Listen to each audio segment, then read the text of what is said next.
After Tess and Angel got married, everything had changed. Hetty attempted suicide, and Miriam became an alcoholic.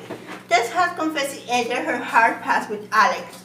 Someone took the door. Angel thought it was a neighbor who could touch her wife. The presence of a third person in the house would be extremely unworthy for now.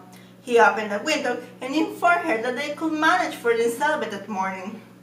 There was eggs, butter, bread, and so on in the larder, and Claire soon had breakfast late. People who were passing thought of the newly married couple and invited happiness. Angel called, "Breakfast is ready," and then he spoke with Tess. "Say it's not true, say it's not true, it's true. Every word, every word." He looked at her imploringly as he would willingly have taken a life from her lips. Angel asked, "If he living, the baby died, but the man, he is alive. Is he in England?" "Yes." Angel said, "I'm not meant to reproach you, and I won't." And they said, "You can get rid of me." "How?" asked Angel. "By divorcing me." And Angel explained to her that they cannot do that. And they said that she didn't know it. Then they said that she thought to put an end to her life under his mistletoe with a card on her back, but he couldn't. And Angel made Tess to promise not to try to do it anymore. Tess told him that he wanted to die because she doesn't want to cause him an scandal because of the divorce. And Tess tried to busy herself again. After breakfast, he told her the hour at which he may be expected to dinner. He went to the Millers. When he was a quarter of a mile, she ran to the kitchen to get the dinner served at the time he entered. "How punctual," he said. "Yes, I saw you coming over the bridge," said Tess. When Angel returned to the house, he said, "You must not work. You are not my servant. You are my wife." She raised her eyes and said, "I may think myself that indeed, just in name." "Why do you say that?" asked Angel. "Because I am not respectable." She broke into sob, and he waited until her sobbing ceased, and then said, "I wish the hell the women in England were as respectable as you." The third day before this revelation, Angel said that he shall be home punctually, and he has to think many things, and then said that they should stay together a little while to avoid the scandal that could have resulted from their immediately parting. "Yes," said Tess absently.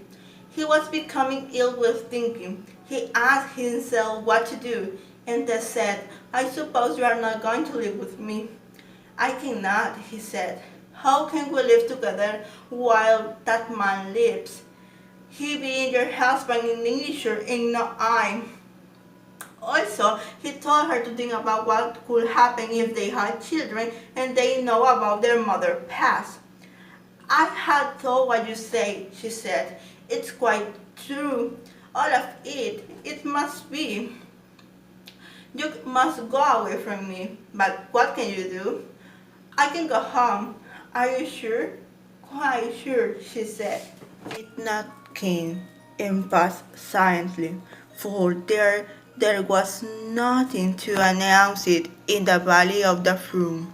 Not longer after 1 o'clock, there was a slight creak in the darkened farmhouse. Tess heard it and awoke. She saw the figure of her husband. His eyes were fixed in an unnaturally sterile vacancy. When he reached the middle of the room, he stood still and murmured in tones of indescribable sadness, "Dead, dead, dead." He was in a somnambulistic state. "Dead, dead, dead," he murmured. He begged her and enclosed her with her arms and rolled her. Then he lifted her from the bed with as much respect as one should be shown to a dead body. He carried her across the room, murmuring, "My poor Tess, my daughter, startling Tess. So sweet, so good, so true. She wondered what he was going to do with her. My wife dead, my wife dead, he said.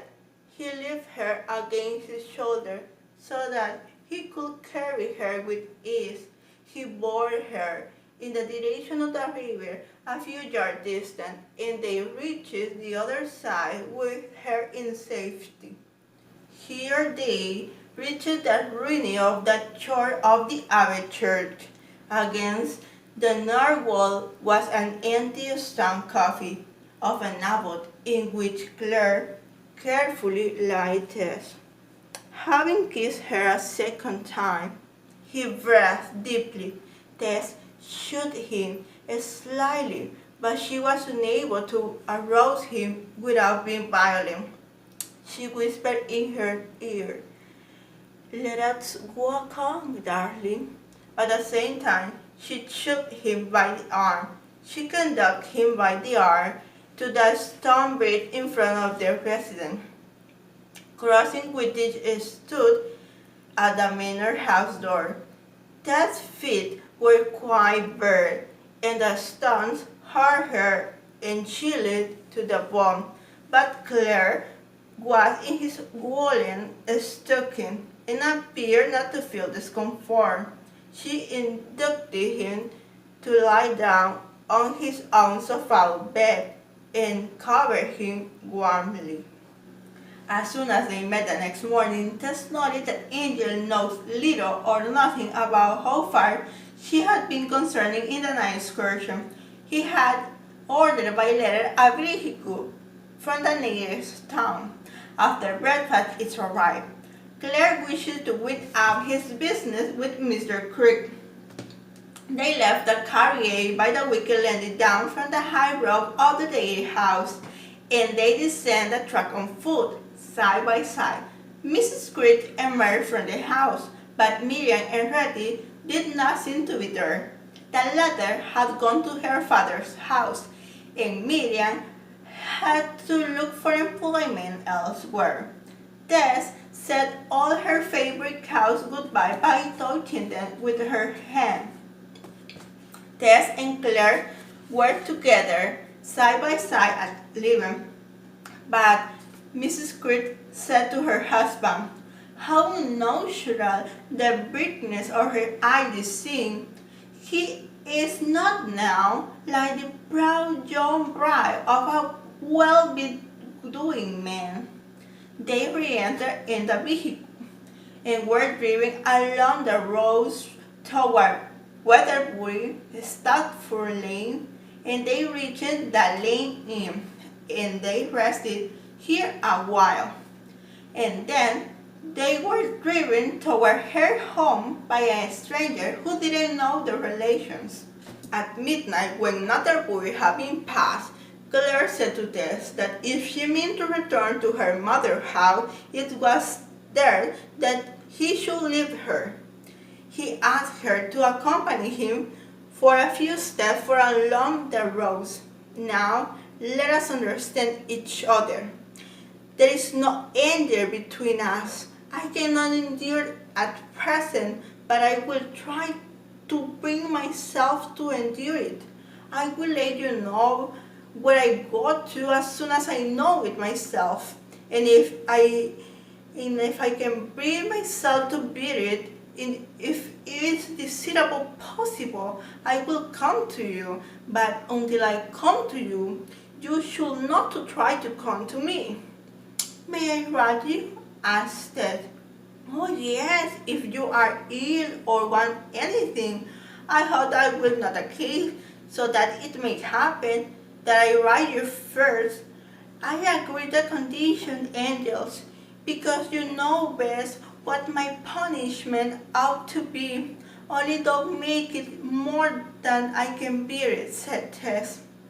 He handed her a packet containing a fairly good sum of money which he had obtained from his banker to the purpose. He walked with Tess back to the carriage and handed her The coachwoman was paid and told where to dry her.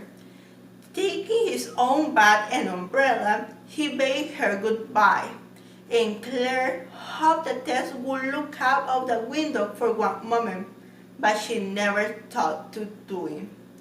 Lying in a hard-dread feeling inside, and in the anguish of his heart, he quoted a line of a poem with a peculiar intonation of her own. God is not in heaven, also grown in the world. When Tess had passed over the crest of the hill, he returned to his own way and hardly knew that he loved her still.